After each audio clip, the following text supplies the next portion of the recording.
we're going to have to pull it back out. This kind of came out of nowhere. The vision from Team Liquid, if we take a look at the map here, all of their wards expire except for the pink wards. Dragon easily taken here from TSM. A much different style from TSM, I have to say. And I'm really glad to see it from them. This time around, it's all about the free planning. And now, the execution of this team coming to fruition. Bjergsen does have his Morello Nomicon, so he packs a punch. They're sieging up here, backed up by the Wild Turtle Infinity Edge. Boss needs a binding. Stun from Xerath as well. Team Liquid skill shot Magnus right now. TSM continues to siege. It's very early to be sieging this deep into the game. It was really just TSM having an opening here because they have so much vision coverage in the blue quadrant of Team Liquid's side. So like, you know what? Might as well apply the pressure. Allow Dyrus to go back to the top lane for pretty much nothing there and get a bunch of free farm on that Lissandra. Cleaning that up is going to be huge for them because Dyrus is a really big part of that kill Liquid or kill Piglet strategy. If Dyrus can get his Zanya's built, and then he'll be free to use his ultimate actually on Piglet rather than on himself. And that will open up the target practice here for Bjergsen and see if he can land his ults. There's a good chance they can do it here. Interesting to note, actually, TSM on both their mages with Morello also both went double Doran's Ring to supplement their mana regen. I don't know if that's done very frequently, but I just sort of noticed it and was like, oh, that's interesting. Yeah, not only does it supplement their mana regen, but this is like the earliest spiking builds for both of these AP champions. So they really timed it well. This blue buff pickup for Xerath should give them a lot of control to work with. Bjergsen can annihilate minion waves like that. Didn't even let Dyrus get his hands on any of that cash. Phoenix, as you can see, has no problem either, though, so of course, pretty equal wave clear so far. So a couple of power spikes did come in. So we have Deathfire Grasp done now for the Ahri, which makes her a gigantic threat, of course. Zeal got picked up for Wild Turtle, so he's actually even better on auto-attack DPS, but that bind hit Phoenix! Now, where's the follow-up? Stun's gonna land two. Xerath ult one. Dodge. Dodge. Number 3 dodged as well. Phoenix stays alive. Monsoon popped for some healing just in case. But map control TSM. So Bjergsen, it's actually good that they didn't commit too many resources to the mid lane. Hasn't had the accuracy of his Xerath ultimates this game that he usually does. Doesn't cost him at all though. Blue buff he's got, so cooldown greatly reduced on that ultimate. And they do not really have to rely on it. Like that. Oh, he's got the early elixir. So that mid-game power spike, they're really committing to it fairly hard. Just one item for both mages, Infinity Edge on Turtle, immediately pop an elixir, get the blue buff and start shoving. There's only about a minute left on that blue elixir though, so Bjergsen is going to be 400 gold down the drain. He can't make much more happen with it. Still poking for this mid turret, of course. The top wave is slowly pushing in, and they might be able to hold Northern Jungle to prevent Team Liquid from stopping that. Looks like that won't.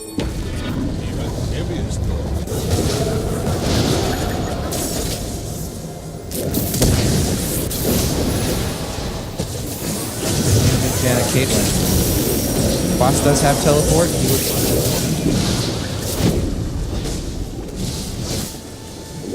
be able to join the team.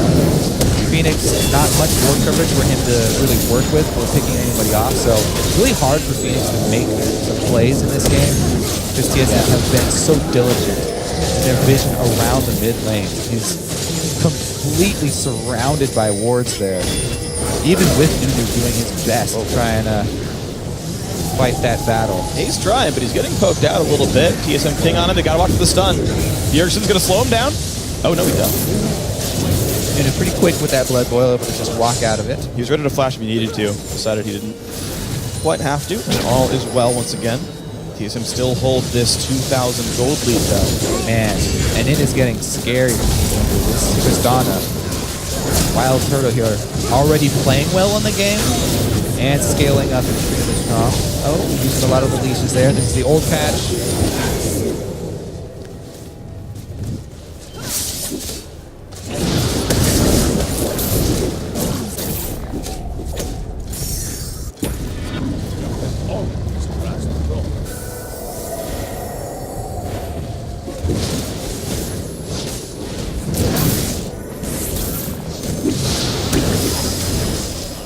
Big lull in the game, by the way, is because of the champion selected for both teams. And Team Liquid were not able to get the early gold that this Caitlyn squad really would rely on to actually get that chain reaction going. Since they weren't able to get it quick enough, they are forced to play passively now because they would have to have a really good opportunity for Quas to actually get a teleport or a flank and be able to use a flash gnarl.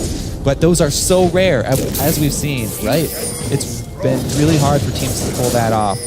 And so far there haven't been any grand out rotations either that have like picked up tier 2 turrets with no one answering, much like what happened in CLG vs Cloud9, where CLG was just all around the map making things happen. TSM much more measured in their moves. Team Liquid able to defend every single time as well. Like what TSM are doing, keeping Dyrus with the split push pressure. They have plenty of wave clear here. Explosive shot from Turtle as well. Pearson already mentioned. Dragon timer. I don't think Liquid got the actual timer for this, so that's why TSM are able to jump on it. And Team Liquid, man, really having a rough time. I killed the Scuttler about a minute before just to keep the vision control. They know no one warded it. I feel like MVP so far has been TSM's ward coverage this game. They put so much effort into it. Yeah, I have to agree. They've done a great job of preventing this would-be assassin team. Right? You've got Phoenix with a Deathfire Grasp. You've got a Caitlyn ult to follow that one up. No one at all has gotten caught out for this. Yeah, I mean, you kind of expect the Nunu's main focus to be opening up areas of the map for Ari to work in to get picks. Yeah. Try and control vision while, Caitlyn presses the lane. But it hasn't been there. If Ari was able to catch somebody, Caitlyn acing the hole would be able to add the extra damage. So TSM still very diligent in their port coverage, not letting it drop. So there's no real opportunity here. Team Liquid having a hard time finding an opening. Dominic has not been able to use this Nunu effectively. He's hard farming his jungle. Not able to win the vision battle, even though he has the sight stone advantage.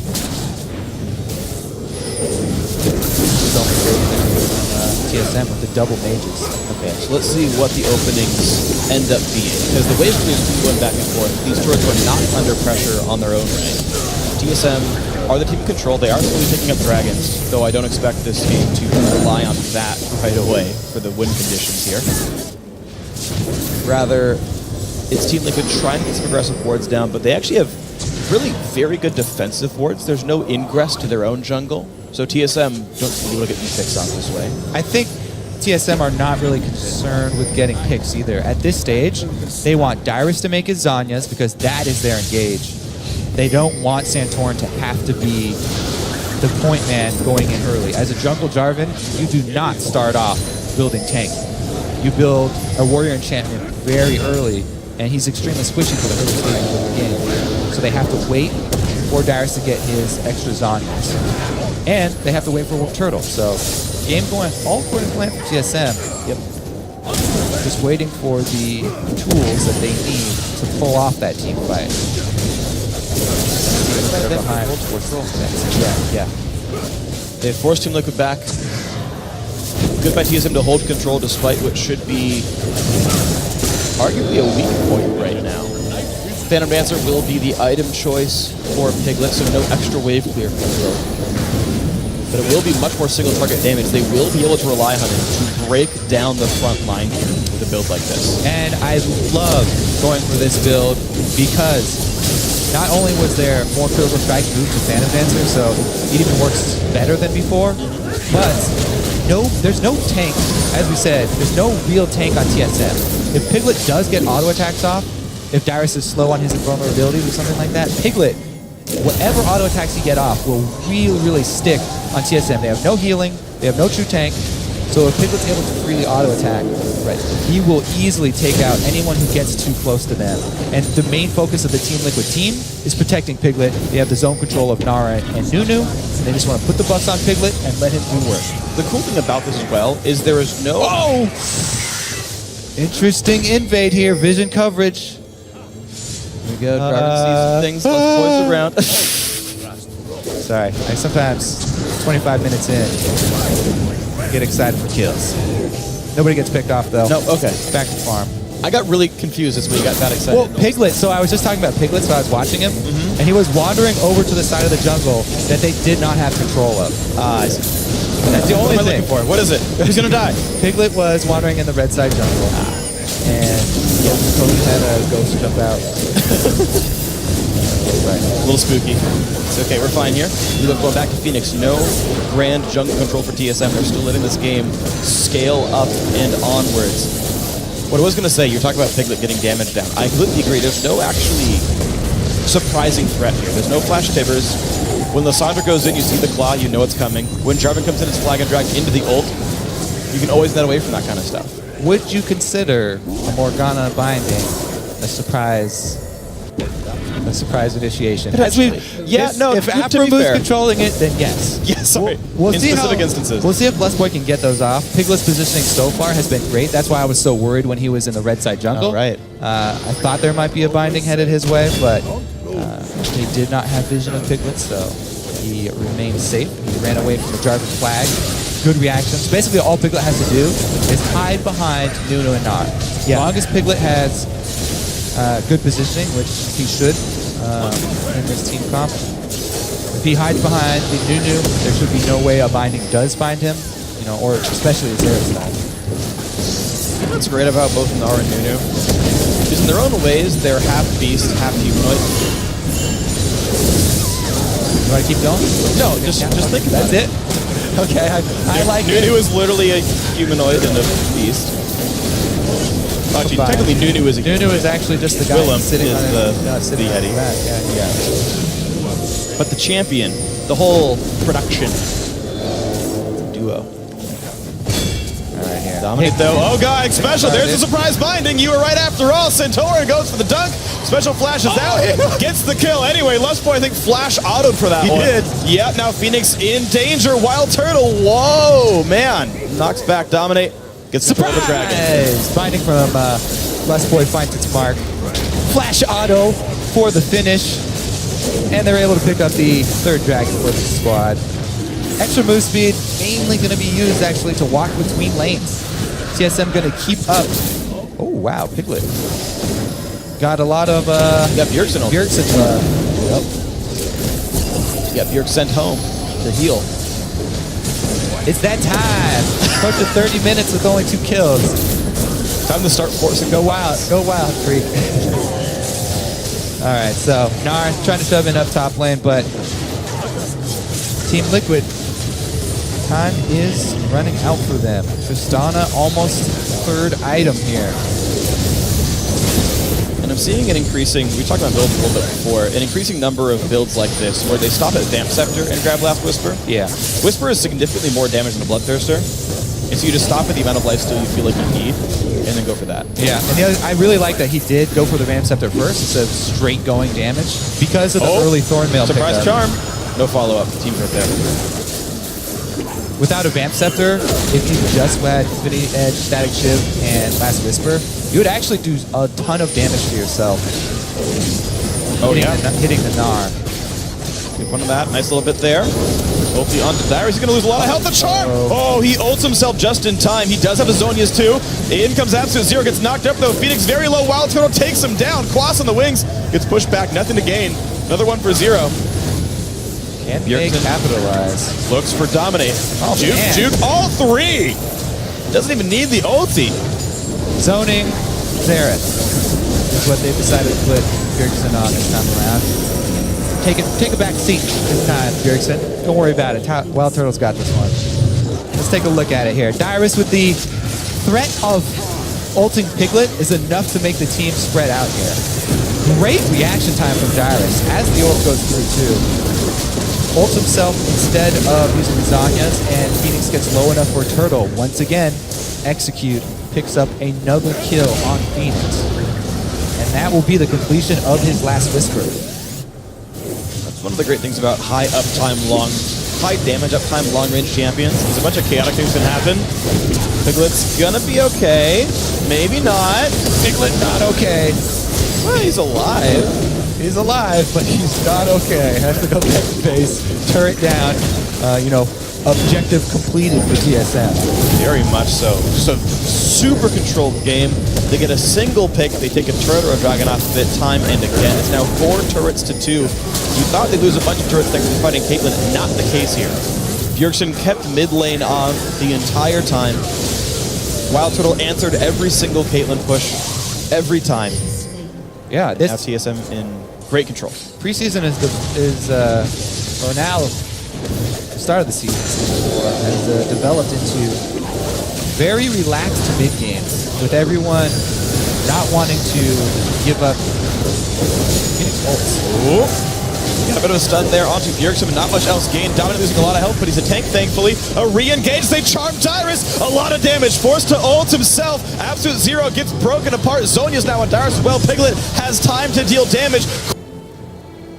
Quas is a tank, but the binding hits Piglet. Is there going to be enough? Bjergsen with good damage while Turtle joins the fray. The stun misses thanks to Black Shield. Here comes a snipe. Bjergsen takes down Xpecial. Phoenix running away. Dyrus lands the Q through the minions. Beautiful shot there. That is a 3-for-0 TSM. I love Turtle positioning with the Black Shield on him. He plays front line, getting people low enough for the Xerath ult. He knows he doesn't have to overcommit. As long as he chunks someone into the danger zone, allows Bjergsen to finish them off, then he can re-enter the fight when they're on the retreat. Everyone going for Baron. The reason it's not quite as risky as you would think is because they have complete vision coverage that they've maintained for so long. Wow, that was still... It was close. Yeah. Close to a pentakill. Everybody was rocking around. So, Team Liquid, been on the defensive for so long, take the opportunity here. The opportunity for a full burst of Dyrus isn't quite there because they don't have follow-up CC on top of Charm. They would have to kill him in the duration of Charm. Dyrus using both immunities after that, and another binding landing on Piglet so that he can't provide that extra range of protection. Xpecial and Phoenix both getting hit by that last Q from Bjergsen, by the way. So Bjergsen able to hit enough that team fight. Liquid don't feel like they're respecting how hard it is for Dyrus to die. They get him down to a third, and then Nunu channels Absolute Zero in front of him, while he's still ulted with the Zhonya's available. And these people are just dying when they could be playing around Piglet to deal damage. The thing is, if you have a assassin-oriented, high damage pick composition, then that can be a very valuable strategy to burst down a Lissandra in your CC. But if you don't have the follow-up damage, the follow-up CC, then it's really risky to go for her and try and kill her in that CC duration because, as you can see there, Dyrus had plenty of time to get off his vulnerabilities. No follow-up. Baron buff TSM, 8,000 gold lead. Quas trying to flank on the wings, but no rage bar right now. Dragon in 20 seconds, TSM decide that's more fun to play for. They're going to set up ward control, sweep away what they can. Miss some of this, though. And I believe they don't have the scuttler either, so plenty of vision for Team Liquid if they want to stop this attempt. Yes, however, they are at such a deficit. Even though they have vision, it's still really difficult for them to do it. Even if Bjergsen was not running interference here. Wow. One spell hits. Piglet down to half. He's brave. Lustboy removes the wards. Team Liquid will not join in time. That is Dragon number 4. Team Liquid managed to grab the first one thanks to some lane swaps by TSM. And actually, off the Dragon, Team Liquid finally showing signs of life. Will get mid-outer, but they need so much more than this. Can they get number 2? Naruto pushing the top lane. Wild Turtle coming to join the fray. Lustboy's here. The purple minions denote or signify that teammates have arrived. Then we're pushing for Team Liquid. Just the outer turret for Dragon 4. I suppose that's not a bad trade for TSM. Yeah, just because it is prepping them for the Dragon number 5 ultimatum. And they have such a giant lead here. Another clean game and another patient game. Because of the Dragon stack